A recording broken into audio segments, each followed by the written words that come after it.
Shalom Bapak Ibu yang dikasihi Tuhan. Puji nama Tuhan, kita pagi hari ini kita diberikan satu kehidupan, satu nafas, boleh datang ke rumah Tuhan, beribadah di rumah kita masing-masing, dan kita percaya Tuhan hadir di dalam setiap ibadah kita pada pagi hari ini. Saya undang jemaat bangkit berdiri, kita akan sama-sama persiapkan hati kita untuk masuk di dalam ibadah. Mari kita bersaat teduh.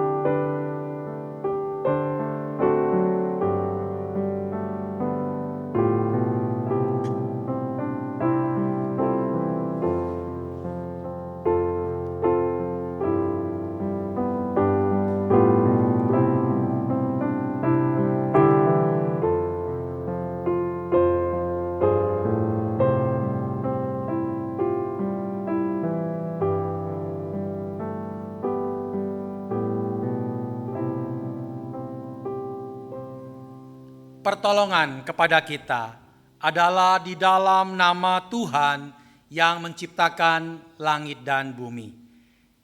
Kasih karunia, rahmat dan damai sejahtera dari Allah Bapa, Allah Putra, dan Allah Roh Kudus menyertai saudara-saudara. Saudaraku yang dikasihi Tuhan, kita patut mengucap syukur untuk pertolongan Tuhan di dalam kehidupan kita. Anugerah rahmat Tuhan selalu indah, selalu memberikan yang terbaik bagi saudara dan bagi saya. Mari sama-sama melalui ibadah pagi hari ini, kita mau meninggikan nama Tuhan, kita mau tinggikan rahmat Yesus yang indah itu, supaya kita sungguh-sungguh merasakan hadirat Allah di dalam ibadah kita pada pagi hari ini. Rahmat Yesus yang indah. Mari dengan sukacita kita memujikan pujian ini, karena Dialah Tuhan Allah yang telah menyatakan kebaikan dan kemurahan-Nya bagi setiap kita. Rahmat Yesus.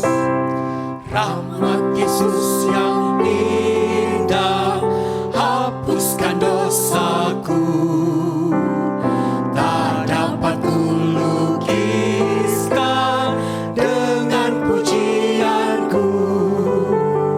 Dosaku ditanggungnya, jiwaku bebaslah. Rahmat Yesus yang indah menyelamatkanku. Betapa indahnya rahmat Yesus, lebih dalam dari samudra, yang teramat tinggi dan teramat indah. Anugerahnya cukup bagiku, melebihi segala celaku, lebih besar dari dosaku. Oh, puji nama Yesus yang terindah, pujilah.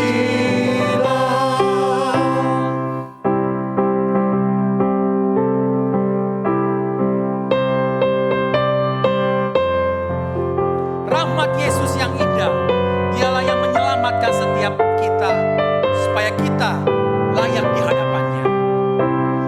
Rahmat Yesus yang indah pada yang tersesat. Siapa yang mau percaya dapat keselamatan. Belenggu dipatahkannya dan beri kelepasan. Rahmat Yesus yang indah menyelamatkanku.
Rahmat Yesus sungguh indah bagi kita semua. Dan kita percaya Tuhan menikmati segala pujian kita pada pagi hari ini. Mari sama-sama kita akan masuk di dalam doa. Bapa Surgawi, kami mengucap syukur pagi hari yang indah ini. Kembali Tuhan memanggil setiap kami untuk datang bersekutu, memuji, memuliakan nama-Mu. Kami bersyukur ya Tuhan, hari-hari kami lalui bersama dengan Tuhan, walau kami mengalami berbagai macam pergumulan kehidupan. Dan pada pagi hari ini ya Tuhan, kami tahu Tuhan menolong kami di dalam ibadah kami pagi hari ini. Kami ingin bersama-sama meninggikan Tuhan. Kami ingin bersama-sama mendengarkan sabda Tuhan. Kami percaya ya Tuhan, Kau hadir di tengah-tengah kami. Dan Kau yang akan terus memimpin kami supaya kami hidup berkenan memuliakan Tuhan. Oh Tuhan, kami menyadari kami sebagai manusia berdosa. Kami seringkali mendukakan hati Tuhan dan hati sesama kami. Oh Tuhan, kami seringkali tidak mendengarkan suara-Mu. Kami mencari kehendak diri kami sendiri. Tuhan, pagi hari ini kami ingin datang memohon ampun kepadamu. Tuhan ampunilah, Tuhan sucikanlah setiap hati dan pikiran kami. Supaya kami waktu memuji Tuhan, supaya kami ketika mendengarkan firman Tuhan, kami sungguh merasakan kuasa Allah bekerja di tengah-tengah kehidupan kami. Terima kasih ya Tuhan. Firman-Mu berkata ya Tuhan, walau dosa kami merah seperti kirmizi, akan putih seperti salju. Walau dosa kami merah seperti kain kesumba, akan putih seperti bulu domba. Terima kasih ya Tuhan, kami percaya Engkau sudah mengampuni setiap kami. Dan kami sudah dilayakkan untuk masuk di dalam hadirat-Mu yang kudus. Sehingga kami ya Tuhan, sungguh-sungguh melihat rahmat Yesus yang indah. Kuasa Allah sungguh bekerja di dalam hidup kami. Terpujilah nama Tuhan. Demi nama Yesus Kristus, kami sudah berdoa. Amin. Saudaraku, dengarlah berita anugerah hari ini kepada setiap kita. Sesungguhnya keselamatan daripadanya dekat pada orang-orang yang takut akan Dia. Sehingga kemuliaan diam di negeri kita. Sebab Engkau ya Tuhan, baik dan suka mengampuni dan berlimpah kasih setia bagi semua orang yang berseru kepadamu. Saudara, kita telah diampuni oleh Tuhan. Mari kita bersama-sama menghargai setiap belas kasihan dan pengampunan Tuhan. Kita mau naikkan, kita mau nyatakan pengakuan iman rasuli yang berbunyi demikian. Aku percaya kepada Allah, Bapa yang Maha Kuasa, Khalik langit dan bumi, dan kepada Yesus Kristus, Anaknya yang tunggal Tuhan kita, yang dikandung daripada Kudus, lahir dari anak darah Maria, yang menderita sengsara di bawah pemerintahan Pontius Pilatus, disalibkan, mati dan dikuburkan, turun ke dalam kerajaan maut. Pada hari yang ketiga, bangkit pula dari antara orang mati, naik ke surga, duduk di sebelah kanan Allah, Bapa yang Maha Kuasa. Dan dari sana Ia akan datang untuk menghakimi orang yang hidup dan yang mati. Aku percaya kepada Roh Kudus, gereja yang kudus dan am, persekutuan orang kudus, pengampunan dosa, kebangkitan tubuh, dan hidup yang kekal. Amin. Bapak Ibu boleh silakan duduk. Saudaraku yang dikasihi oleh Tuhan, setiap kehidupan kita, setiap pergumulan-pergumulan kita hadapi, kadang-kadang kita mencari apa yang menjadi jalan keluar kita sendiri. Kita jarang sekali mempercayakan segala pergumulan, segala masalah yang kita hadapi kepada Tuhan. Hari ini kita mau datang kepada Tuhan. Kita menyerahkan segala apa yang kita hadapi. Kita percaya bahwa Tuhan yang menuntun hidup kita. Karena Dialah sobat kita yang setia. Aku percaya padanya.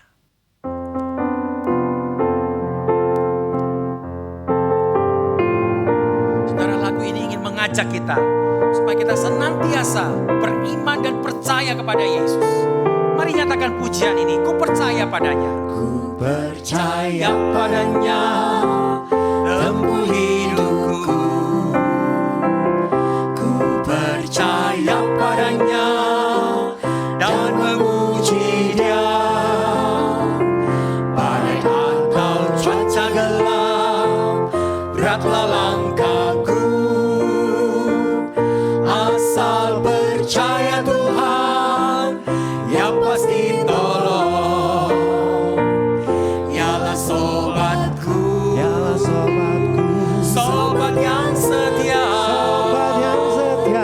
ku bersandar Dia selama-lamanya. Badai atau cuaca gelap, beratlah langkahku, asal percaya Tuhan, Ya pasti tolong. Mari kita percaya kepada Tuhan. Kita yakin Dia pasti tolong setiap kita. Ku percaya padanya di jalan sempit. Ku percaya padanya, selalu ikut Dia. Meski ku letih dan lesu, susah hatiku, asal percaya Tuhan, Ya besertaku, Ya pemanduku, kawan yang setia, Ya di sisiku, Ya besertaku. Meski ku letih dan lesu, susah hatiku, asal percaya Tuhan, Ya besertaku. Sungguh indah lagu ini Bapak Ibu Saudara. Kalau kita percaya kepada Tuhan, kita juga percaya Dia akan beserta dengan kita selamanya. Amin. Puji nama Tuhan. Mari Bapak Ibu sekalian, kita akan sama-sama persiapkan hati kita untuk dengarkan firman Tuhan. Kita akan belajar kasih seorang yang beriman. Bagaimana kita bisa mengasihi sebagai seorang yang beriman. Karena kita adalah orang-orang yang dikasihi oleh Allah. Mari kita nyanyikan pujian ini. Iman umatnya yang hidup. Lagu ini ingin membawa kita sebagai orang yang beriman. Dapat terus mengasihi seperti Tuhan mengasihi kita.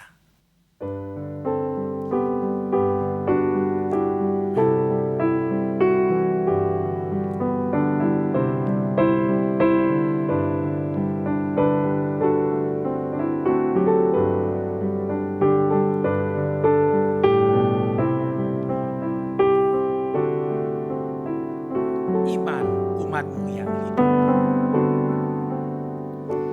Iman umat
Tuhan akan disampaikan oleh Pendeta Hendra. Kami persilakan.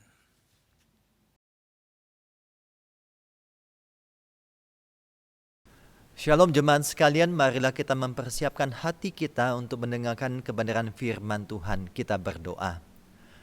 Bapa dalam surga, kami sungguh bersyukur jikalau pada pagi hari ini kami boleh kembali beribadah kepada Tuhan dan akan merenungkan satu bagian firman Tuhan. Biarlah firman Tuhan menjadi cermin bagi hidup kami, menjadi pelita bagi kaki kami, menjadi terang bagi langkah-langkah kehidupan kami sebagai orang beriman. Berkatilah untuk pembaca dan perenungan firman Tuhan, dan kiranya hanya nama Tuhan yang ditinggikan dan dimuliakan. Terima kasih Tuhan, dalam nama Tuhan Yesus kami berdoa dan mengucap syukur. Amin. Baik jemaat sekalian, saya mengajak kita membaca dari Injil Markus pasal 7 ayat 24 sampai ayat 30. Injil Markus pasal 7 ayat 24 sampai ayat 30. Saya akan membacakan untuk kita semua, kiranya Bapak Ibu dapat mengikutinya pada Alkitab masing-masing. Demikianlah firman Tuhan. Lalu Yesus berangkat dari situ dan pergi ke daerah Tirus. Ia masuk ke sebuah rumah dan tidak mau bahwa ada orang yang mengetahuinya. Tetapi kedatangannya tidak dapat dirahasiakan. Malah seorang ibu yang anaknya perempuan kerasukan roh jahat segera mendengar tentang dia, lalu datang dan tersungkur di depan kakinya. Perempuan itu seorang Yunani bangsa Siro-Fenisia. Ia memohon kepada Yesus untuk mengusir setan itu dari anaknya. Lalu Yesus berkata kepadanya, "Biarlah anak-anak kenyang dahulu, sebab tidak patut mengambil roti yang disediakan bagi anak-anak dan melemparkannya kepada anjing." Tetapi perempuan itu menjawab, "Benar Tuhan, tetapi anjing yang di bawah meja juga makan remah-remah yang dijatuhkan anak-anak." Maka kata Yesus kepada perempuan itu, "Karena kata-katamu itu, pergilah sekarang, sebab setan itu sudah keluar dari anakmu." Perempuan itu pulang ke rumahnya, lalu didapatinya anak itu berbaring di tempat tidur, sedang setan itu sudah keluar. Demikian pembacaan firman Tuhan. Berbahagia setiap kita yang membaca, merenungkan, terlebih lagi yang melakukan dalam kehidupan kita. Bapak Ibu yang dikasihi oleh Tuhan, di ladang pelayanan saya sebelumnya, satu kali saya berjumpa dengan seorang jemaat dan jemaat komplain kepada saya dan berkata, "Musa, kalau hamba Tuhan A itu dekatnya dengan orang-orang kaya, sakit sedikit dikunjungi. Tetapi kalau yang jemaat yang biasa-biasa, jarang mau dia datang untuk kunjungi." Nah Bapak Ibu Saudara sekalian, komplain ini ketika saya mendengarnya itu menjadi suatu hal yang tidak enak bagi saya. Kenapa demikian? Karena saya juga adalah hamba Tuhan. Dan saya bisa juga melakukan hal yang sama. Bapak Ibu Saudara sekalian, di sisi yang lain kasih yang demikian, membedakan demikian bukan hanya menurunkan respek atau penghargaan terhadap hamba Tuhan, tetapi juga menciderai komunitas orang beriman yang seharusnya menyatakan kasih. Namun kasih yang membedakan ini bisa juga dilakukan oleh siapapun, bukan hanya oleh hamba Tuhan, Bapak Ibu Saudara sekalian. Kasih yang membedakan ini bisa dilakukan juga oleh majelis, dilakukan oleh seorang aktivis, bahkan oleh jemaat sekalipun. Sehingga kita semua sebagai orang beriman sebenarnya rentan dan bisa mempraktekkan kasih yang membedakan demikian. Bapak Ibu dikasihi oleh Tuhan, mengapa semuanya ini bisa terjadi? Mengapa semuanya ini bisa terjadi ketika kita mengasihi dengan sekat-sekat perbedaan yang ada? Bisa jadi karena latar belakang pendidikan di keluarga kita. Satu kali ada seorang ayah berkata kepada putrinya yang sudah beranjak dewasa, "Nak, kamu kalau mencari pasangan nantinya, cari yang sesuku ya. Tapi kalau mau orang bule, itu boleh," katanya. "Tetapi kalau dengan suku yang lain, sebaiknya jangan." Nah, Pendidikan ini yang mungkin membuat anak tertanam sehingga memandang suku yang lain lebih rendah derajatnya atau memandang bangsa yang lain lebih tinggi derajatnya. Nah, kita juga menyadari bahwa bukan hanya masalah pendidikan di lingkungan keluarga, juga pengaruh lingkungan sekitar kita yang bisa membentuk pemahaman demikian. Namun kita juga harus menyadari bahwa ada pengaruh dosa yang telah merusak cara berpikir kita, cara perasaan kita dan tindakan kita di dalam hidup kita. Sehingga kita mempunyai pandangan-pandangan yang tidak sesuai dengan prinsip firman Tuhan. Memang ketika kita menjadi percaya kepada Tuhan Yesus, maka kita akan mengalami transformasi hidup. Kita akan diperbarui. Namun ingat, kita masih hidup dalam tubuh kita, tubuh berdosa kita. Kita masih hidup dalam daging ini yang masih memberikan efek-efek terhadap diri kita. Dan kita masuk di dalam proses pengudusan yang bertahap. Sehingga kita pada akhirnya harus terus menyesuaikan pikiran kita dengan pikiran Tuhan. Menyesuaikan perasaan kita dengan perasaan Tuhan. Bapak Ibu yang dikasihi oleh Tuhan, permasalahan perihal mengasihi ini sudah terjadi ribuan tahun yang lalu, yang juga dialami oleh murid-murid Tuhan Yesus. Murid-murid Tuhan Yesus yang latar belakangnya adalah orang Yahudi, punya satu pandangan bahwa bangsa Yahudi adalah bangsa pilihan Allah. Bangsa Yahudi adalah bangsa yang dipilih Allah secara khusus. Dan mereka sangat bangga dengan keyahudian mereka. Tetapi dengan kebanggaan mereka, dengan keyahudian mereka, mereka seringkali memandang bangsa lain itu tidak sederajat dengan mereka. Mereka mengatakan bangsa lain, bangsa yang tidak dipilih oleh Allah. Dan itu membuat mereka memandang rendah bangsa yang lainnya. Dan kita bisa melihat bahwa ketika Yesus mengajak murid-muridnya dari Kapernaum menuju ke Tirus, tentu ada suatu maksud, Bapak Ibu Saudara sekalian. Mari kita melihat bahwa ketika Yesus mengajak ke daerah Tirus, secara latar belakang geografi, Tirus letaknya di arah ke utara dan barat dari Galilea. Dan daerah Tirus ini merupakan daerah yang punya sejarah pertentangan dengan Israel yang cukup panjang. Ini daerah Tirus pernah menjadi rumah Isabel. Kita tahu bahwa Isabel yang istri Raja Ahab yang menjadi penentang dari Nabi Elia. Nah, itu dari Tirus. Kemudian Tirus juga pernah bersekongkol dengan Sidon dan Ptolemais untuk melawan Yahudi. Itu tercatat dalam kitab Makabe. Kemudian Nabi mengutuk kekayaan dan teror dari Tirus terhadap Israel. Kemudian seorang sejarawan bernama Josephus kemudian menuliskan bahwa penduduk Tirus terkenal sebagai musuh berat kami. Jadi musuh berat. Itu jadi pertentangannya sudah sangat lama. Kemudian orang Yahudi kerap menyebut orang Yahudi itu karena orang Yahudi dianggap sebagai bangsa-bangsa, terutama bangsa yang penyembah Baal. Kemudian mereka menganggap rendah terhadap bangsa itu, dan untuk daerah Tirus terkadang mereka menyebut sebagai anjing. Itu sebutannya merendahkan orang tersebut. Nah, Bapak Ibu yang dikasihi oleh Tuhan, bagi bangsa Yahudi, Mesias ditahbiskan untuk mengusir dan menaklukkan orang yang bukan Israel. Bukan untuk mengunjungi daerah mereka, bahkan untuk melakukan sesuatu di daerah mereka.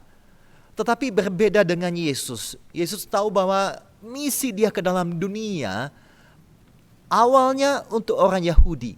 Tetapi harus kita pahami bersama-sama, Yesus datang ke dalam dunia pada akhirnya menyatakan bahwa misi Yesus adalah kepada semua bangsa di dunia ini. Dan kita bisa melihat bahwa pemikiran yang sama yang membedakan bangsa-bangsa juga itu ada pada murid-murid Tuhan Yesus. Sehingga Yesus membawa murid-muridnya ke daerah Tirus untuk mengajarkan sesuatu hal, yaitu bagaimana seharusnya murid Yesus memandang bangsa lainnya. Bapak Ibu Saudara sekalian, kedatangan Yesus di kota Tirus ini direncanakan dengan diam-diam dan tidak ingin diekspos kemana-mana. Tetapi gema dari mujizat kesembuhan yang Yesus lakukan telah terpancar dan di mana-mana. Dan ada seorang wanita Sirofenesia yang menangkap sinyal tersebut. Dan dia mencoba datang ke rumah tempat Yesus dan para murid berada. Wanita Sirofenesia ini mengalami suatu pergumulan yang berat di dalam hidupnya, di mana ada seorang anaknya yang sakit. Anaknya yang sakit kerasukan roh jahat. Sakit kerasukan roh jahat sehingga dia berusaha sedemikian rupa untuk datang kepada Tuhan Yesus memohon kesembuhan. Wanita Sirofenesia ini seakan-akan hopeless, putus asa di dalam hidupnya. Dia sudah membawa kemana-mana anaknya untuk disembuhkan, tetapi roh jahat masih terus masuk dan mengganggu anaknya, membanting diri anaknya, membuat anaknya menderita. Dan hati seorang ibu manakah yang tega melihat anak demikian? Dia berusaha mencari pertolongan, dan ketika dia mendengar Yesus datang ke daerah Tirus, maka dia memberanikan diri untuk bertemu dengan Yesus. Ketika dia berjumpa dengan Yesus, dia langsung tersungkur di hadapan Tuhan Yesus dan memohon kepada Yesus supaya Yesus menyembuhkan putri, satu-satunya putri yang dikasihinya itu. Nah, Bapak Ibu Saudara sekalian, menarik kalau kita ikuti percakapan antara Yesus dan perempuan Sirofenesia ini. Karena bagi para orang Yahudi religius, kontak antara Yesus dan perempuan Sirofenesia itu bisa membuat Yesus menjadi najis menurut pandangan orang Yahudi. Tetapi Yesus tidak mau peduli dengan hal tersebut, karena baginya tidak akan terjadi demikian. Karena dia datang untuk semua orang dan semua suku bangsa. Dan kita bisa melihat bagaimana percakapan Yesus dan wanita Sirofenesia ini. Yesus kemudian berkata, biarlah anak-anak kenyang dahulu, sebab tidak patut mengambil roti yang disediakan bagi anak-anak dan melemparkannya kepada anjing. Bapak Ibu Saudara sekalian, sepintas kalau kita mendengar kalimat Yesus ini, mungkin kita bisa berpikir, kok Yesus ngomong kayak begitu ya? Kok Yesus ngomongnya kasar begitu ya? Bahkan mirip dengan orang Yahudi pada waktu itu yang menyebut orang non-Yahudi atau khususnya orang Tirus sebagai anjing. Hal ini tentu tidak akan sampai pengertian demikian kalau kita bisa memahami kata anjing tersebut. Di kata anjing yang digunakan Yesus bukanlah anjing, bukanlah kata kion yang menunjukkan anjing jalanan yang terlantar, yang bisa kemana-mana, yang sering dianggap sebagai pengganggu masyarakat, yang najis dan sebagainya, yang menjilat seperti kepada Lazarus dan orang kaya, kisah Lazarus dan orang kaya, ada anjing yang menjilat lukanya. Nah, itu kata yang digunakan itu adalah kata kion. Tetapi Yesus menggunakan kata untuk anjing yang berbeda. Yesus menggunakan kata kinarion yang berarti anjing kecil. Maksudnya anjing kecil adalah anjing dipelihara di rumah. Anjing yang bersama-sama hidup dengan orang di rumah tersebut. Anjing yang makan bersama-sama dari makanan dari orang rumah tersebut. Yesus menggunakan kata tersebut. Dan perempuan ini cukup cerdas memahami apa yang Yesus katakan. Sehingga wanita ini mengatakan, benar Tuhan, tetapi anjing yang di bawah meja juga makan remah-remah yang dijatuhkan anak-anak. Perempuan ini tidak menganggap Yesus menghina dia dengan kalimat Yesus, tetapi melihat ada peluang untuk kesembuhan bagi anaknya. Sehingga dia dengan iman bisa berkata, remah-remah pun cukuplah ya Tuhan. Dalam bahasa sekarang ini, Bapak Ibu Saudara sekalian, seakan dia mengatakan secuil kasih dari Kristus cukup untuk menyembuhkan anakku. Itulah iman keyakinan dia. Bapak Ibu Saudara sekalian, kalau kita mengatakan mengapa ada remah-remah, dan kita bisa melihat kebiasaan orang Yahudi pada waktu itu makan bukanlah menggunakan sendok dan garpu seperti kita zaman sekarang. Dan ketika mereka makan, orang Yahudi ketika memegang makanan yang berminyak, maka untuk membersihkan minyak di tangan itu, mereka tidak mencuci dengan air dan sabun karena mereka pada waktu lagi makan, dan mereka akan mengambil remah-remah roti dan membersihkannya dengan remah-remah roti. Dan remah-remah roti itulah yang turun, yang jatuh ke lantai, dan itu yang dimakan oleh anjing kecil yang dipelihara di rumah tersebut. Nah, Bapak Ibu dikasihi oleh Tuhan, di sini kita bisa melihat bahwa wanita ini menyadari bahwa memposisikan dirinya, biarlah saya memang anjing kecil tersebut, tetapi anjing kecil juga berhak untuk mendapatkan sisa-sisa makanan, secuil kasih yang Yesus bisa berikan, dan itu cukup bagi anak saya supaya sembuh. Dan akhirnya Tuhan mengatakan, dan akhirnya Tuhan menyembuhkan anak dari perempuan ini. Bapak Ibu yang dikasihi oleh Tuhan, banyak orang memandang kisah ini sebagai kisah tentang iman yang hebat yang diperhitungkan oleh Tuhan. Apalagi di dalam Matius pasal 15 ayat 28, Yesus berkata, "Hai ibu, besar imanmu." Maka tidak sedikit yang menyorot betapa giginya perempuan ini untuk memohon, dan akhirnya karena iman dia yang besar mendatangkan kesembuhan bagi anaknya.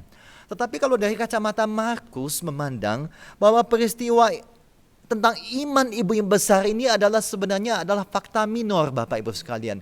Karena sesungguhnya tujuan dari Injil Markus ini adalah di mana ditujukan kepada orang non-Yahudi. Dalam arti kata menegaskan kembali bahwa Yesus datang untuk mencari dan menyelamatkan yang hilang, termasuk perempuan Sirofenisia ini.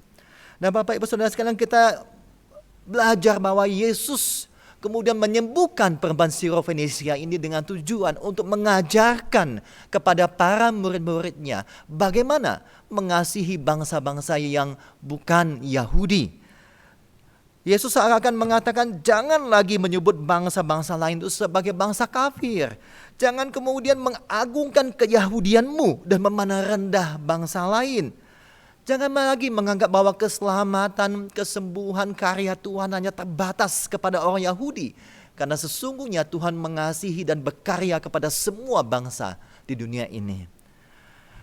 Kisah ini sesungguhnya adalah demonstrasi kasih Allah yang besar kepada semua bangsa. Apa Ibu Saudara sekalian, penyembuhan yang Yesus lakukan ini sejalan dengan apa yang Yesus katakan di pasal selanjutnya, bahwa hukum yang utama dan terutama adalah kasihilah Tuhan Allahmu dengan segenap hatimu, dengan segenap jiwamu, dengan segenap akal budimu, dan dengan segenap kekuatanmu. Dan hukum yang kedua yang sama dengan itu, kasihilah sesamamu manusia seperti dirimu sendiri. Bapak Ibu Saudara sekalian, kedua hukum ini menggambarkan kesempurnaan kasih yang harus kita sebagai orang beriman untuk lakukan. Ketika Yesus melihat bagaimana kasih dari para muridnya ini yang belum mencapai hal tersebut, maka Yesus mengajarkan tentang hal ini kepada mereka. Kasihilah bangsa-bangsa lain. Jangan mengagungkan keyahudianmu, tetapi lihatlah bahwa aku juga mengasihi bangsa lain, dan seharusnya kamu juga mengasihi bangsa lainnya. Bapak Ibu Saudara sekalian, jika Yesus menilik kehidupan saya dan kehidupan saudara sekalian, kasih yang bagaimanakah yang didapatinya? Apakah kasih yang mengalami sekat-sekat perbedaan? Satu kali Bapak Ibu sekalian, saya pernah mengajar siswa-siswa SMA. Terkadang saya jujur memperlakukan siswa ini satu tergantung kepintarannya. Kalau dia pintar, maka saya lebih memberikan perhatian kepada dia. Kalau dia biasa-biasa saja, maka tidak terlalu diperhatikan. Walaupun itu saya sadar bahwa itu keliru, Bapak Ibu sekalian. Tetapi ada sekat yang lain, yaitu sekat suku, di mana suku tertentu saya lebih memperhatikan dibanding suku yang lain.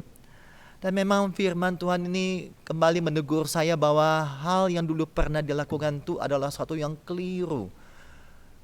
Pernah belajar bahwa kita harus memperlakukan semua sama di hadapan Tuhan, tetapi dalam prakteknya butuh perjuangan untuk bisa memperlakukan orang setara dan sederajat, sebagaimana Tuhan memandang semua bangsa sama di hadapan Tuhan. Bapak Ibu Saudara sekalian, bagaimana kita bisa memperlakukan semua suku bangsa itu sederajat dan sama di hadapan Tuhan. Maka kita ingatlah akan Paulus yang berkata di dalam Galatia pasal 3 ayat 28, berkata bahwa dalam hal ini tidak ada lagi orang Yahudi atau orang Yunani, tidak ada hamba atau orang merdeka, tidak ada laki-laki atau perempuan, karena kamu semua adalah satu di dalam Kristus Yesus.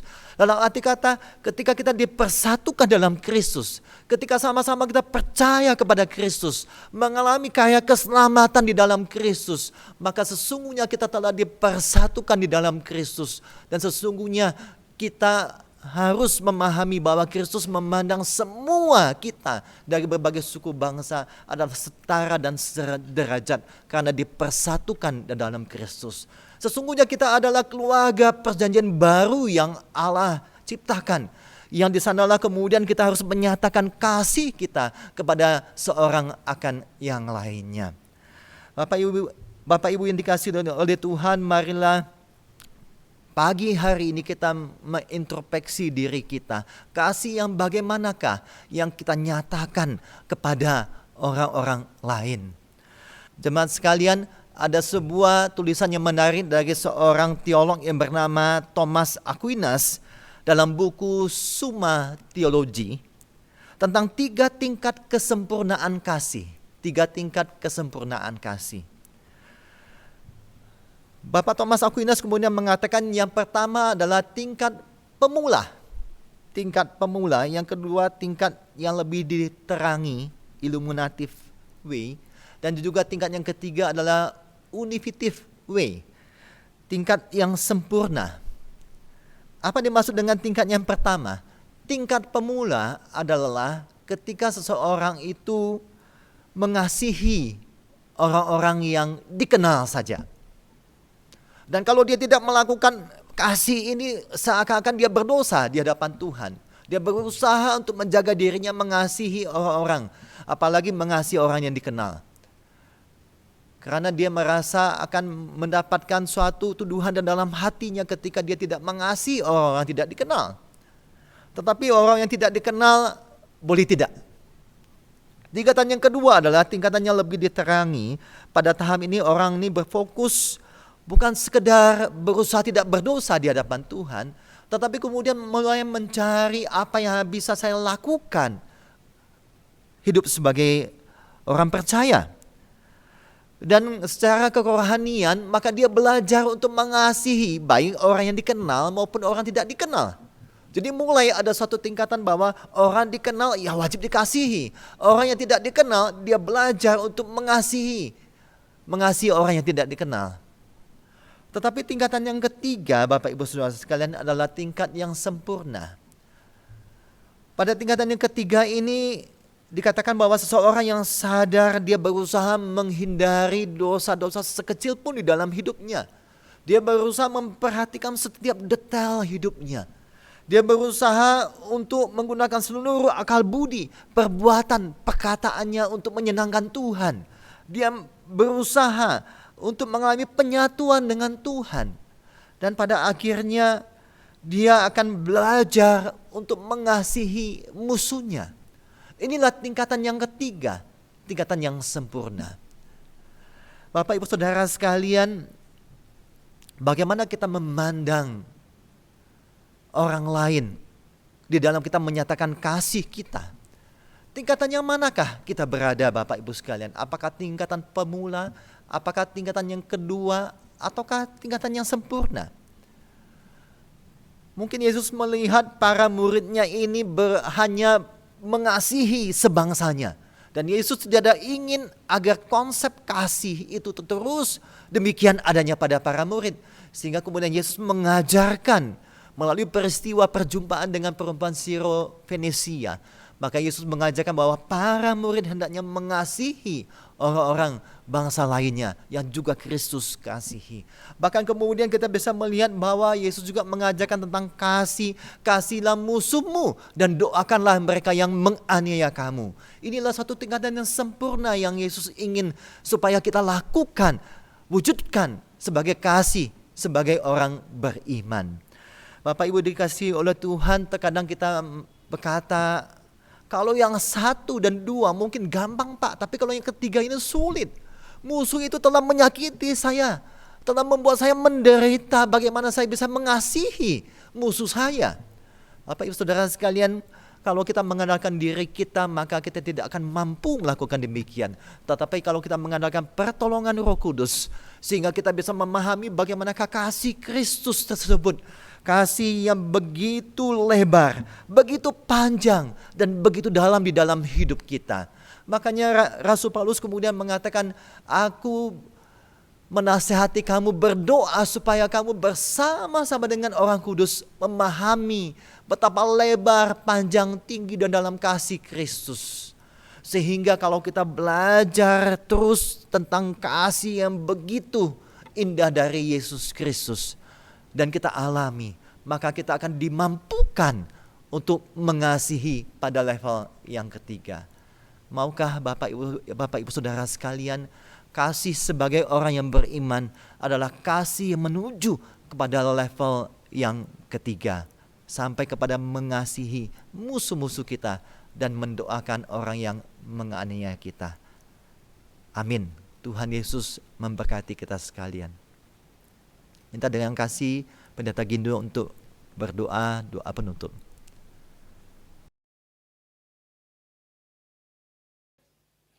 Bapak Ibu Saudara yang dikasihi oleh Tuhan Yesus, kita bersyukur untuk firman Tuhan yang boleh kita dengar pada pagi hari ini, dan saya mengajak kita semua untuk bersatu hati kita berdoa.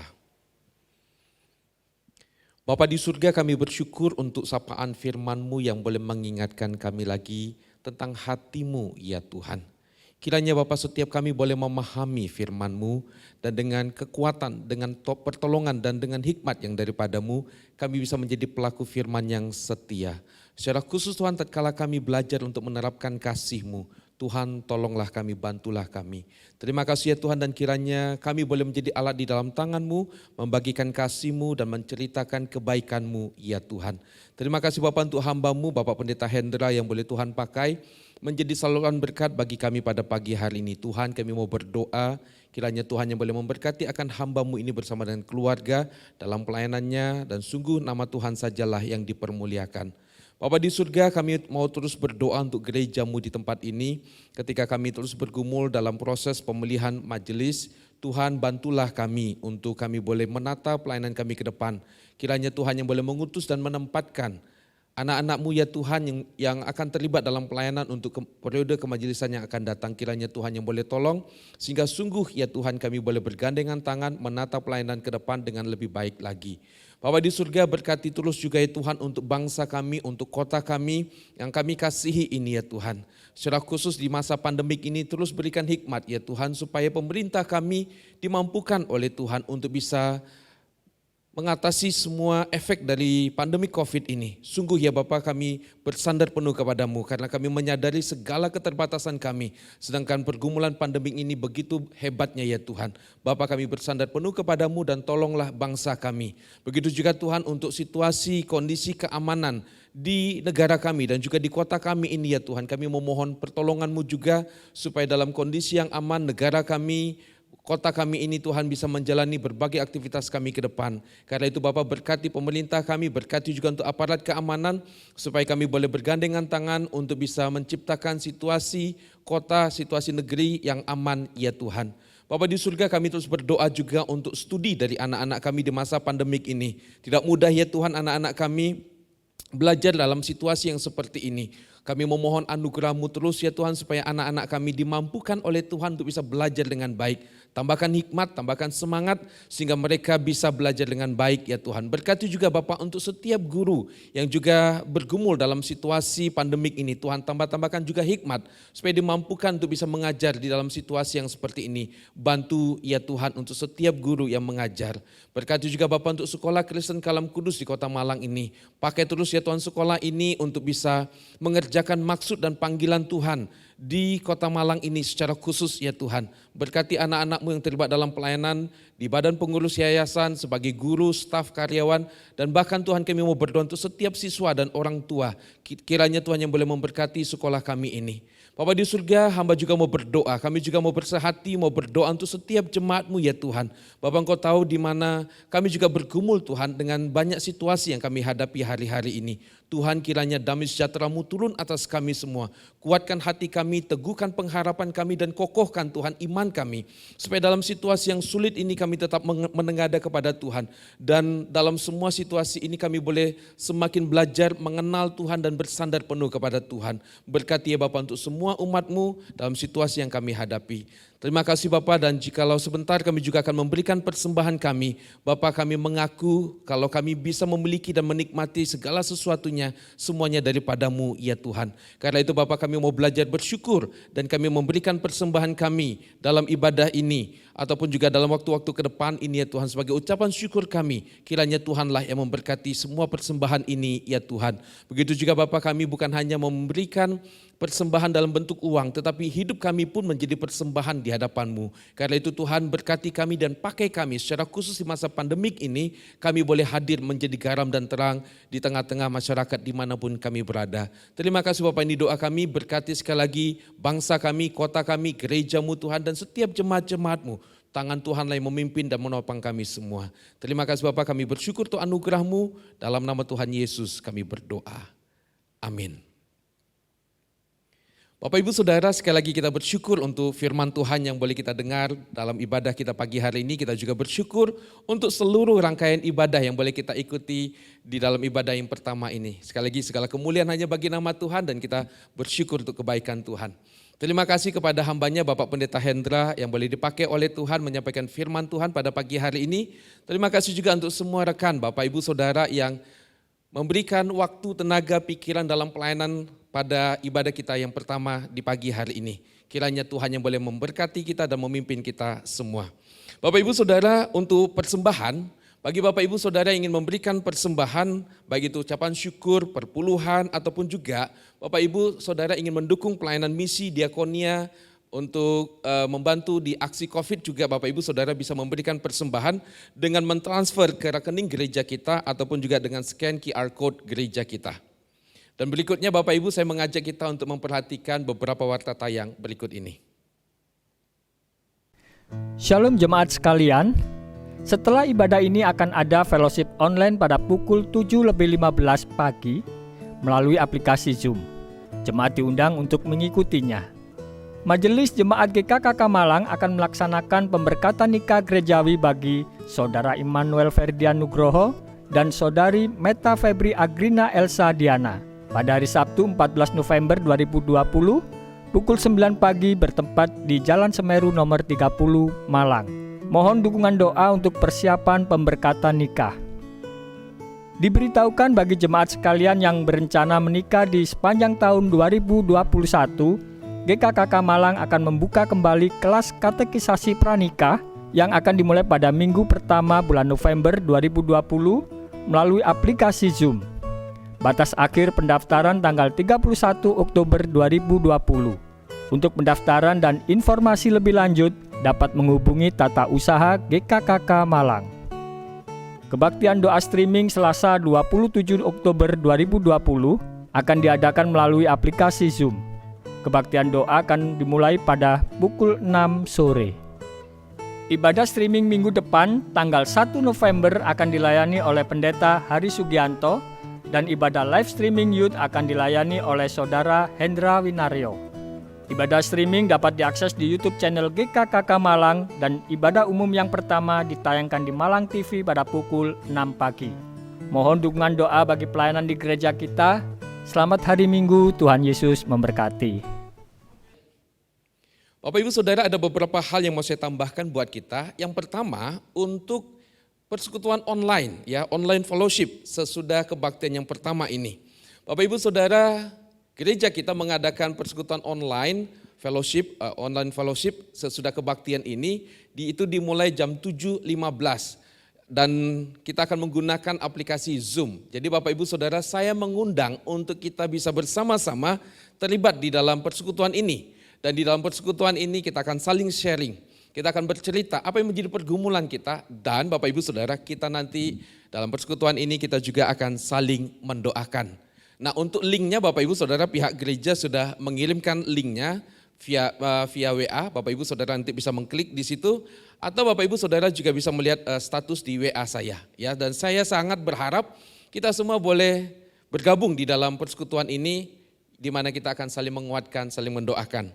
Dan juga Bapak Ibu Saudara, pada saat ini saya ingin menginformasikan kepada kita semua, saya memohon kerjasama dari Bapak Ibu Saudara, karena gereja kita akan mengadakan survei untuk pelayanan online yang sudah gereja kita adakan. Jadi sejak pandemik ini, ya kurang lebih 7 bulan Bapak Ibu Saudara, kita mengadakan ibadah secara online, dan kami, majelis dan hamba Tuhan sangat mengharapkan adanya masukan-masukan dari Bapak Ibu Saudara terkait dengan pelayanan online kita ini. Karena Bapak Ibu Saudara, semua pertemuan, semua kegiatan jadinya kita lakukan secara online, dan kami mengharapkan ada masukan dari Bapak Ibu Saudara. Pihak gereja akan mengirimkan Google Form-nya via WA, dan saya berharap Bapak Ibu Saudara bisa terlibat berbagian di dalam pembangunan atau juga peningkatan pelayanan kita secara online ini. Bapak Ibu Saudara, sekali lagi mari kita perhatikan protokol kesehatan, dimanapun kita berada, kemanapun kita pergi, jaga kesehatan dan kita perhatikan protokol kesehatan. Doakan terus bangsa kita, doakan kota kita, doakan gereja kita. Dan kita akan mengakhiri ibadah kita pada pagi hari ini. Saya mengundang semuanya bangkit berdiri, kita menaikkan pujian doksologi segala kemuliaan hanya bagi Allah kita.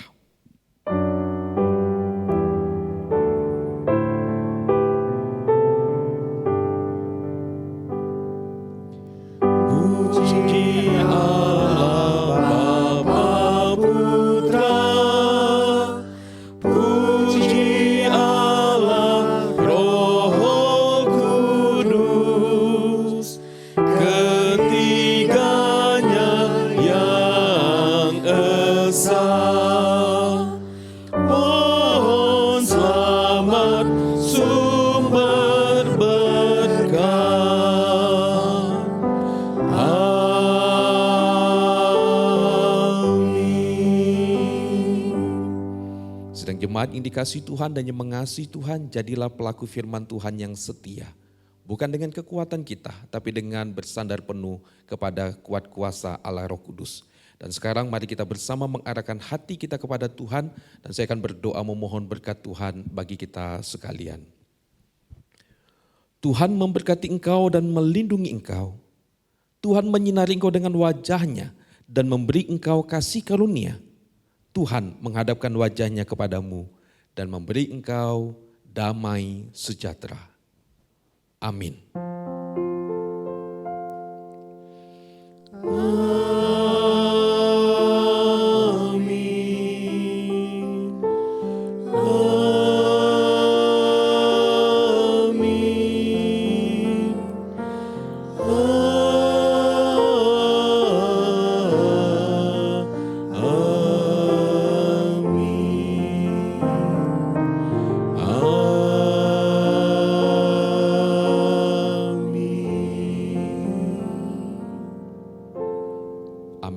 Silakan duduk, ibadah kita selesai. Tuhan Yesus memberkati.